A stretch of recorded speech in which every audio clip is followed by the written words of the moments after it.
Assalamu alaikum wa rahmatullahi ta'ala wa barakatuhu. Sunana Mahdi Ado Ibrahim kamar yadda kuka sani. Darasin mu na yau zan koyar da ku yadda mutum zaka boye lambar ka a kowane group na WhatsApp. Ma'ana duk lokacin da zaka ga a group kana zaune kawai sai kaga wani yayo ma magana a group sai ka rasa ma daga ina yake, sai ya ce ma ai a group kuka haɗu, wanda kuma ba kowa ne yake son haka ba. To wannan bidiyon na zai nuna maka yadda zaka boye lambar ka a cikin kowane group da kuke haɗuwa, tunda idan ka kula group yana haɗa mutane daban-daban daga gurare da yawa, wani kawai sai ya ma magana. To bidiyon nan zai nuna ma yadda idan ka boye babu wanda zai iya maka magana a group din, babu wanda zai iya ganin lambar ka balle ya maka magana sai mutumin da ka taba sebin lambar sa ko kuma ya sebin lambar ka, kuna dai tare kuna mu'amala tare, shi kadai ne zai iya maka magana ta cikin group din, yayi ma magana ya ma direct message. To wannan bidiyon namu zai tallafa muku wajen kiyaye wa'annan matsaloli na yin magana a group ba tare da ka san mutum ba. Ku biyo mu ku sha kallo. Assalamu alaikum wa rahmatullahi ta'ala wa barakatuh.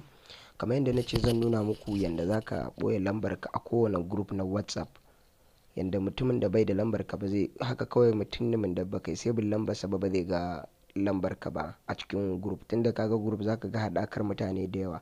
Abu na farko da zaka fara yi shine sai ka nemo WhatsApp ɗinka. Yanzu bari mu je.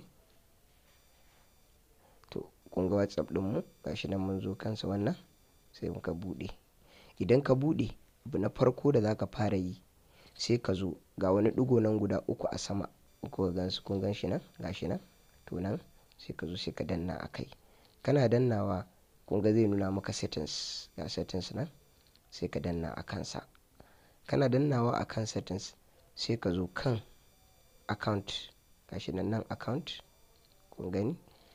Idan ka zo ka danna akan account sai ka zo kuma again sai ka shiga privacy, kun ga privacy nan, gashi nan. To idan ka shiga privacy, a nan ne za ka ga, kun ga wannan gurin akwai last seen, akwai profile picture, akwai about, akwai my contact.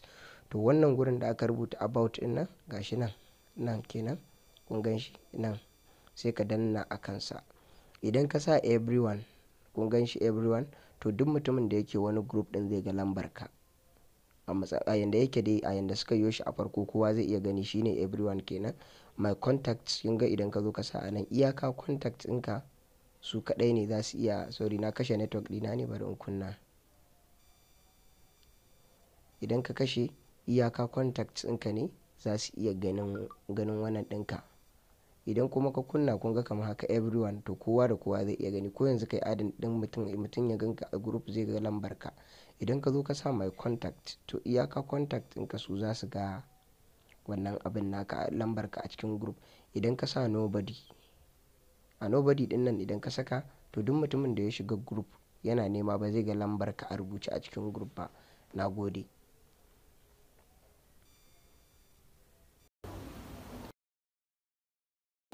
To jama'a, da fatan kun ji daɗin abin da muka koyar da ku, sannan muna fata ku danna mana subscribe, sannan kuma ku danna mana ƙararrawar sanarwa yadda za ku dinga samun sababbin shirye-shiryen mu kai tsaye da zarar mu saki. Sannan kuma a Facebook muna so da Allah ku yi liking page mu, sannan kuma ku yi following din mu still akan wannan din mu na Facebook.